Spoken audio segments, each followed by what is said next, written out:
Hey, J Rob. How are you? Living the dream. Are you living the dream? Is that what we're doing today? We're dream living? Yeah. Well, do you know what time it is? I do know what time it is. What time is it? It's time for everybody's favorite show. Jerry and J Rob cover it all. I'm not sure it's everybody's favorite show.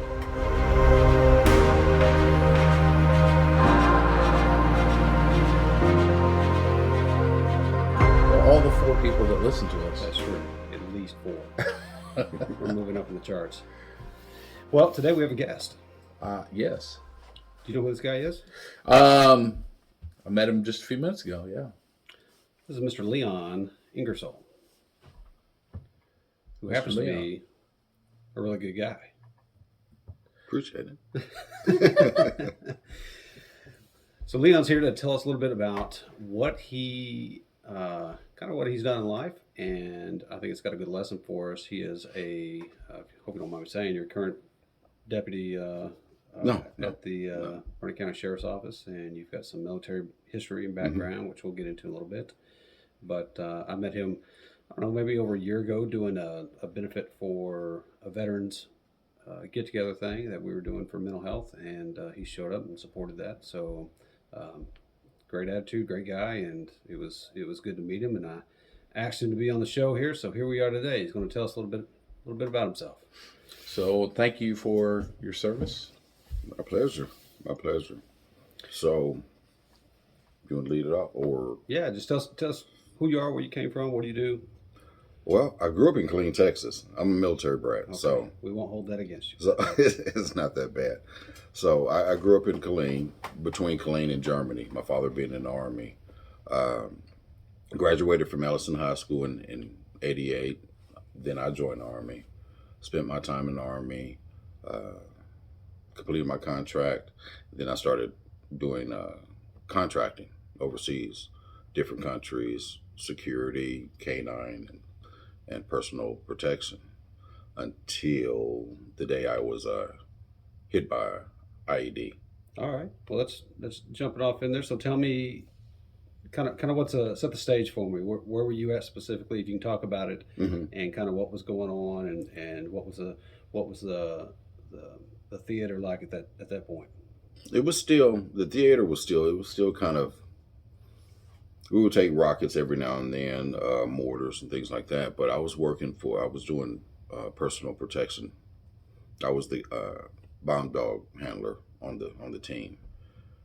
And we were going out to pick up, I believe it was some VIP. And on our way out, the vehicle that I was in had mechanical problems. It broke down. So we had to go back, get another vehicle, and head back out. Well, our mistake was we took the same route heading back out the second time. You're not supposed to take the same route. Went out. I saw a guy up on the bridge. Next thing I know, lights out. And next thing you know, I'm on a helicopter being medevaced out. Then from there to Landstuhl, Germany. Had a few surgeries there. Then back to Killeen. So. Okay. So let's get into it. What lights out? What happened? Got hit. Okay. Got hit. So hit by IED.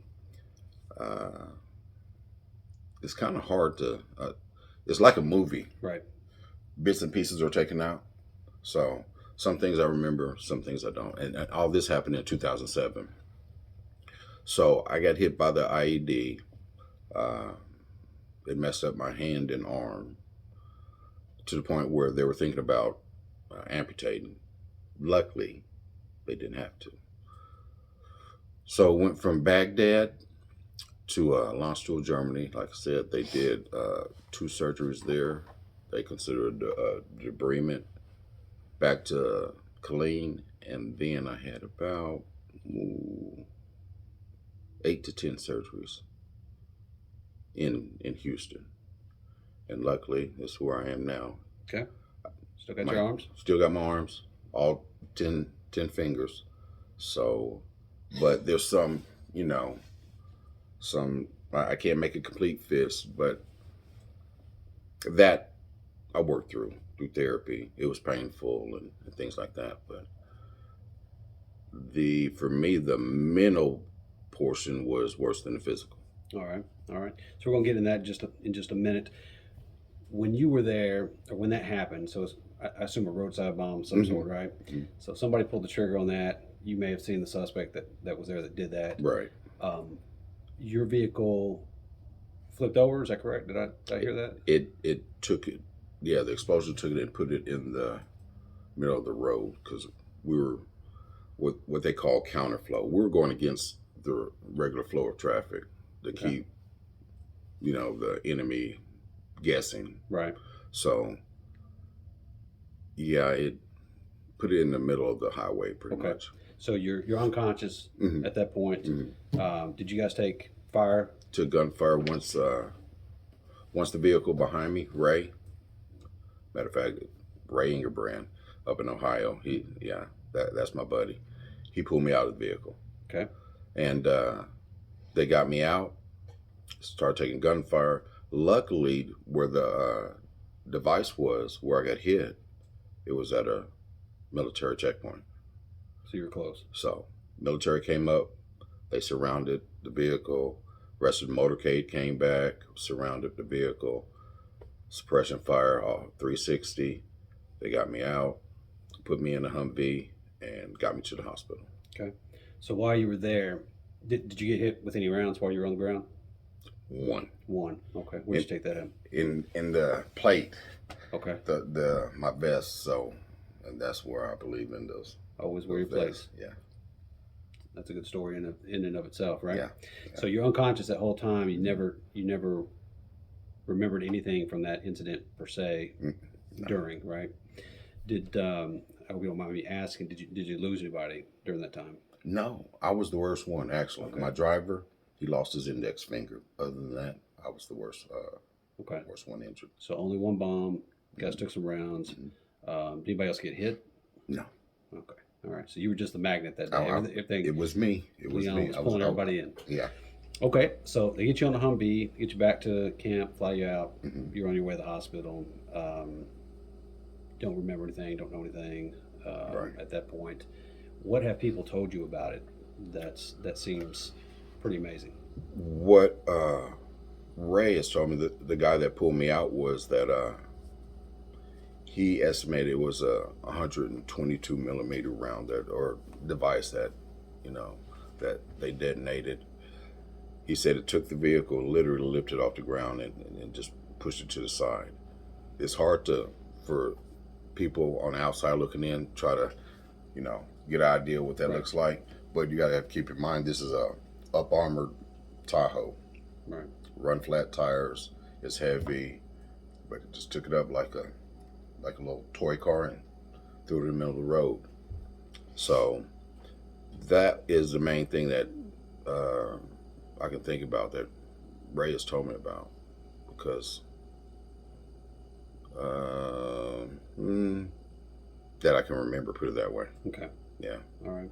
So long recovering. You mentioned you went to the hospital, you got flown out, you're in Houston, getting things done. What all did they, once again, hopefully I'm not getting too personal, but what all did they do to save your arm?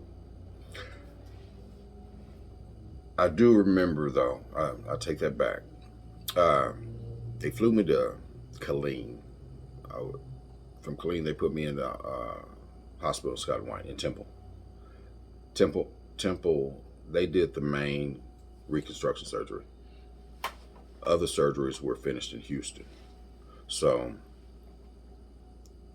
at one point, I do remember the doctor saying something to the effect, I'm gonna need an amputation kit or something like that. I remember amputation. And I yelled, no, I can still move my fingers. So they did the main reconstruction. The other surgeries were done in Houston. The surgeries were bad. Well, when I say bad, I mean they were painful. It was real painful, because you got to remember, across the top of my hand, I was burned, broken bones, so forth. So, to give you an idea of what it was like, my hand could touch my forearm. So it was just like Slept over. Yeah. Wow. Wow. Okay. Well, so where do we go from there? The physical portion of the entire incident, it was bad. The physical therapy, it was worse. The mental portion was worse than all that put together. Okay. Because after that, it went from night terrors to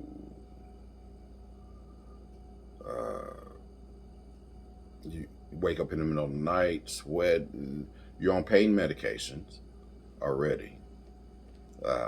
So you're still dealing with the physical portion.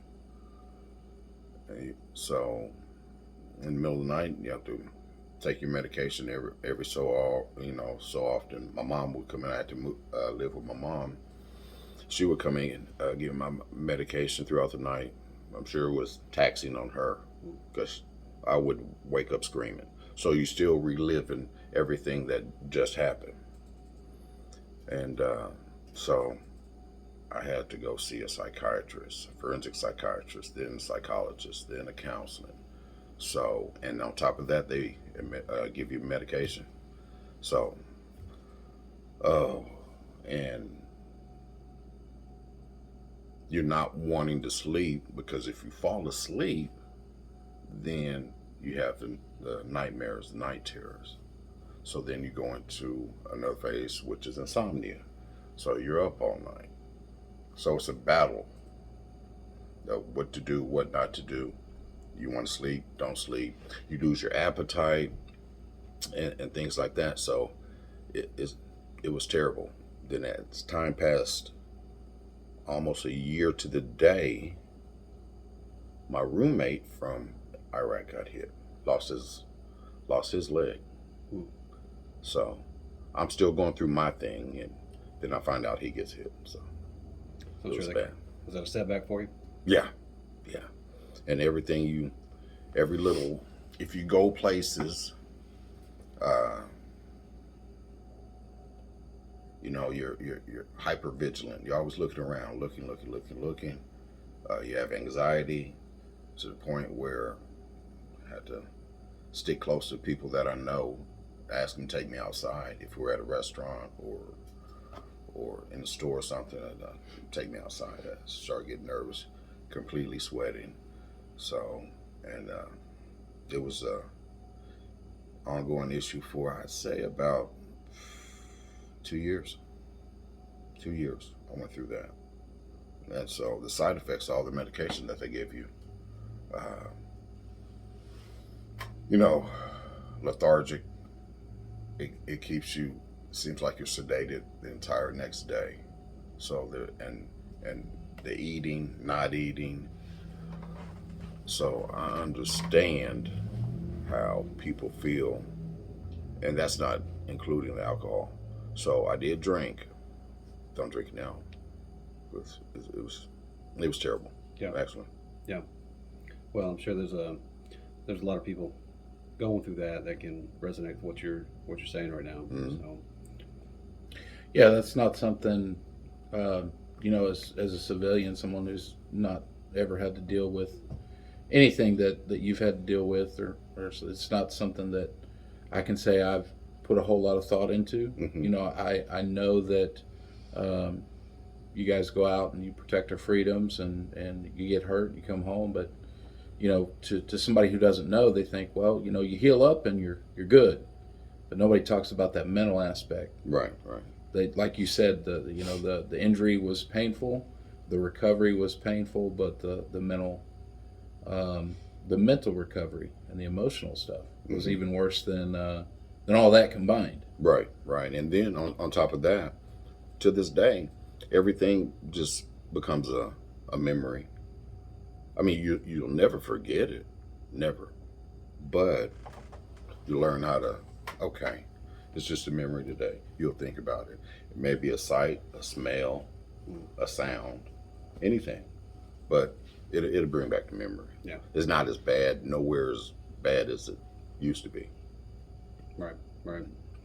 Well, like I said, I didn't serve as well, just like Jerry, but was in public service for a long time, and it's nowhere near the same. But I can think of some traumatic incidents or some critical incidents where there, like you said, certain smells, certain things you see that will always take you right back there. The metallic smell of somebody bleeding. Yeah. One of the things that sticks out to me the most is transmission fluid. It's going to crash scenes and smelling transmission fluid. I never thought about that. Yeah, it comes up for me all the time, but it's not a. It's just a reminder. It's not an anxiety or anything like that. But it's hard. It's hard for you, and it's hard for people that don't have a situation like that to understand. And it's hard to come together on that to be able to communicate properly about it, because nobody, if they haven't been through what you've been through, they don't get it. Right. And you, not only is it hard for you to explain it to them, you don't want to explain it to them because it's just taking you right back down the road again, which is, we're appreciative you're here talking about it today, because I know it's probably troubling. It's hard for people to bring this stuff up again. But so, how long did that take to kind of work? You never end the process, but how long did it take to kind of get through it? The mental portion, Right. I say about 2 years, because 2 years is some change actually, because it also affects your relationships. So, if you're in a relationship, you try to explain to your other half that what's going on, how things are making you feel, but they just don't understand, along with everyone else, because they weren't in that position. Right. So that takes a toll on your relationship as well. So it took about actually 2 years, 2.5 years actually. Okay. For things to subside. Okay. So was there like a specific incident that kind of took place where you're like, okay, we're finally Actually, kind of reaching that spot? funny thing is, honestly, it was, I had thought about it, all the medications, all the surgeries, what I had been doing, drinking. It hit me one day. I wasn't raised like this. Military brat, between Killeen and Germany, back and forth, having and 2 older sisters. We're traveling for different countries and things like that. And then on top of that, my grandparents, both of them, ministers. I wasn't raised like this. So, I had to get better. That's what happened. Okay. That's exactly what happened. I was like, no, this is it. So I took the tools that the psychiatrists and psychologists gave me, used whichever one that worked for me, my situation, and the fact that I wasn't raised that way. And I made it work for me. Okay. And that's exactly how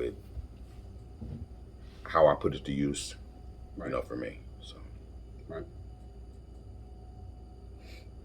And things, just like I said, things got better and better and better.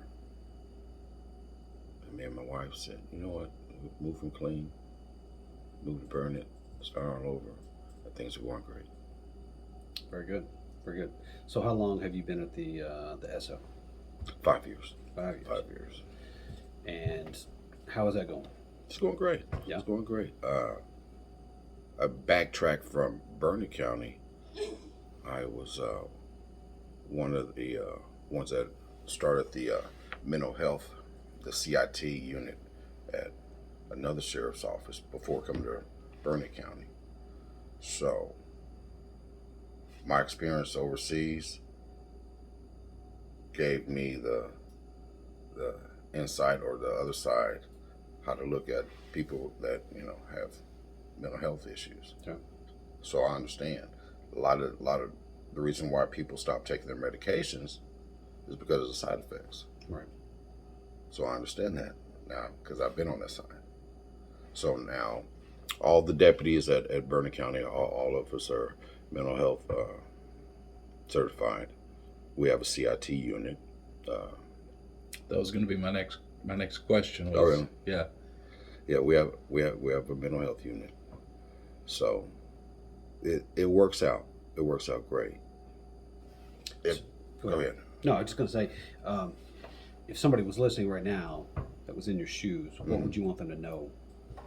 What would you tell them as far as they're in a bad spot, they're looking for a little hope? What would you tell them right now, having been there, done that?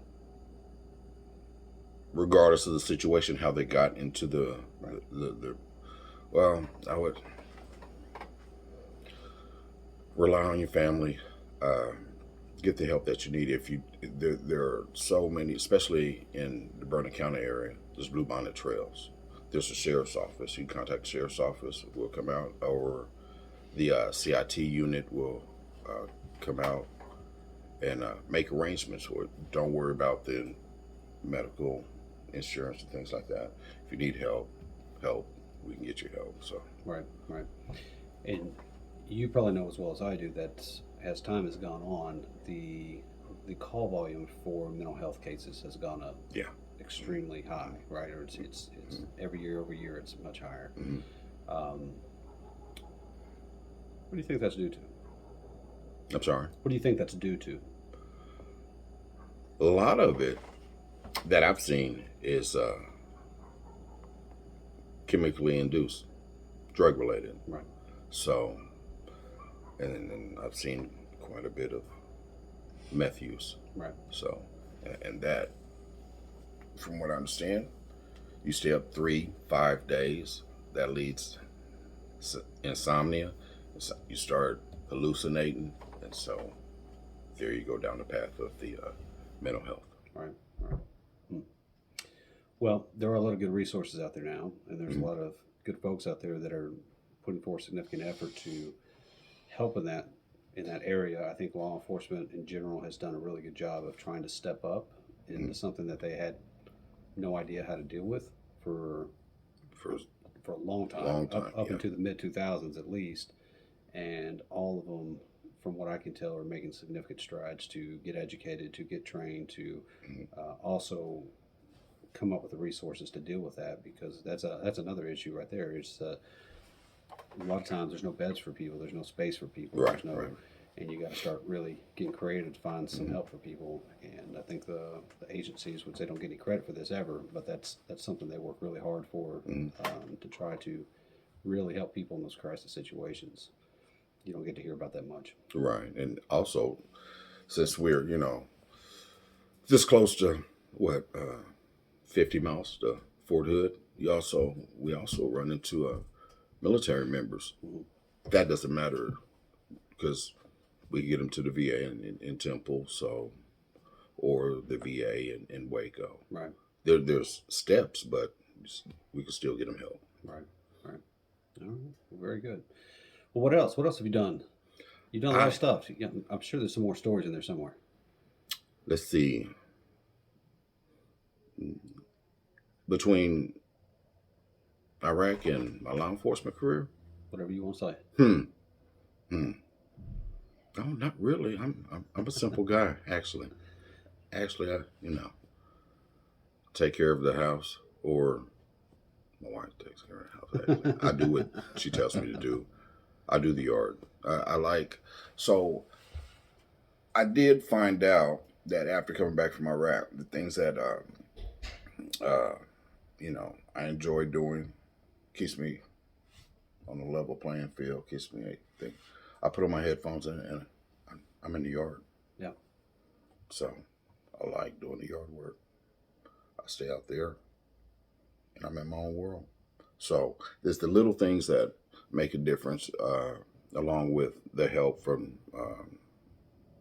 counselors or things like that. You have to find out what you enjoy doing to keep your mind busy. Right. In a positive way. All right. So how did your experience, you hear from people sometimes that talk about how their experience really helped them to change their priorities in life, view things from a different point of view, and really put an importance on certain aspects that maybe they never considered or never considered enough. So how does Did your personal experience help or affect any of that? It affected Yeah. quite a bit because then you realize that old saying, "Life is too short." Yeah, you never know, especially being in law enforcement, and in Iraq. Yeah, life is too short. So do what you enjoy, do what you can when you can. We're with your family, your girlfriend, your boyfriend, whomever. Do what you can when you can and enjoy life. So, you know, for me, it's family first, because without my wife, kids, I can't, they keep me busy, put it that way. And right now, I think we're planning on going on a cruise. Oh, sounds nice. My first cruise. Oh, yeah? We're from? From Galveston, I think we're going to Cozumel. No, I don't know. My wife set it up. I go. I just go. Well, you're going to have a good time. Don't get fat while you go, though. 'Cause, Fat tur. oh, man. That's a lot of cheese on that ship. That's okay. a lot That's of okay. cheese. That's okay. That's all right. You're gonna enjoy it. I think you'll like it. Well, look, Leon, we appreciate you. Appreciate your service. You gave Absolutely. something. You gave something up for America, and a lot of people will never understand that. We appreciate your family and your kids that are in the military. That's a big deal, and I say it often. I have very few regrets in life, but one of them is never making it to the military. I wish I had done a little bit there, but now I'm too old and used up to make it happen. So we do appreciate it, and I got a lot of respect for that. So Thank you. Thank you for I coming enjoyed in. this. Thank you for being a deputy and a public servant, and you make this place a better place. So thanks for being here. Thank you. I really appreciate it. You got anything else? You were quiet again today. Absorbing Take it knowledge all and in. wisdom. Yeah. All right, Leon. Well, thanks for being here today. Catch us next week. We're trying to get moved locations. Hopefully, we'll get over to the coffee shop. So if you're looking for some coffee, come to BTX Coffee in Bertram. We'd love to talk to you. BTX. Great coffee. Oh, yeah. Oh, yeah. All right. You guys have a great week. Thank you.